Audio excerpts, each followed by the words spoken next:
right, ladies and gentlemen, welcome to NAKI's podcast.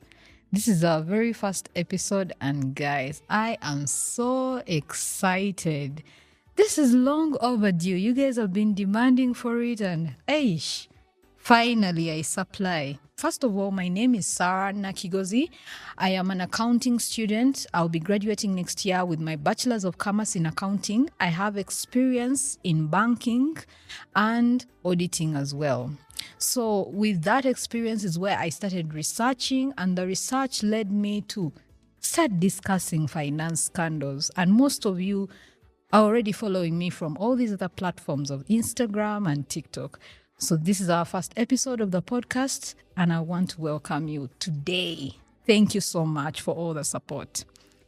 Today's business scandal is actually about the 62 billion Uganda shillings, which were lost by the Central Bank of Uganda in September of 2024.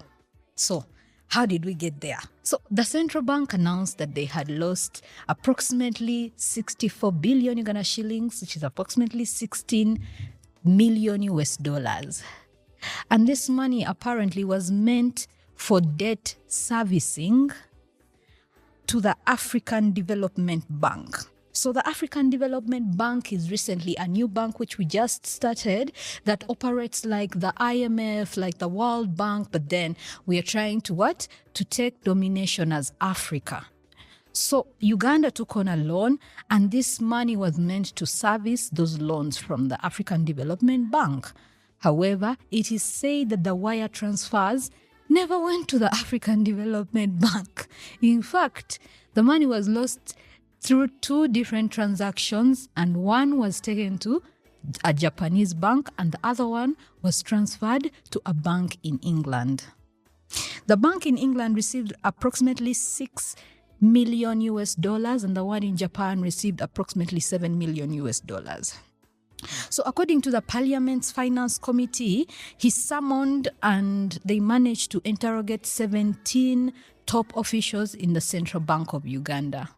But to all of these, we didn't find out who took the money. But they managed to narrow down to one official who had apparently flown to Nairobi. I don't know if he was running away or if he was on leave, but they found him in Nairobi and they got him, took his laptop. But all that, we haven't really received any feedback. But according to the New Vision, a national newspaper in Uganda, the government or the Central Bank of Uganda says the money being reported of 62 billion US dollars is actually exaggerated. I mean, Uganda shillings is exaggerated. So according to them, they lost only 51 billion Uganda shillings. And in fact, they have managed to get back half of this amount. And how? So once they discovered that this fraud had taken place, they reached out to the bank in England and the one in Japan to freeze the transactions. The one in Japan said, please, that is none of our business. You authorized this transfer. We don't have the authority to stop it. However, the one in England managed to freeze the transfer, and that's how we managed to recover back 28.5 billion Uganda shillings. However, based on the Daily Monitor, which is an independent newspaper in Uganda, they say that there might have been some insider collusion because there's no way external hackers can get access to the Central Bank of Uganda's system without an inside person. Anyway, so the hackers identified themselves as Wested, and apparently they operate from Japan, but upon further investigations, they have proved that this fraudster was initiated and facilitated by people on the inside of the Central Bank of Uganda.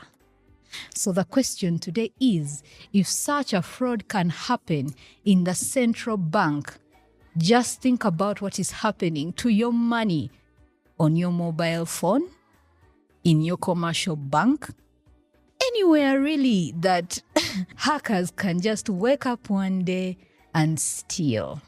Thank you very much for listening in, guys. This is the first episode of many more to come. We shall be discussing finance scandals, business scandals, anything, you name it. I'll tell you what happened to Nakumat. I'll tell you what happened to Uchumi. I'll tell you what happened to Tuskies.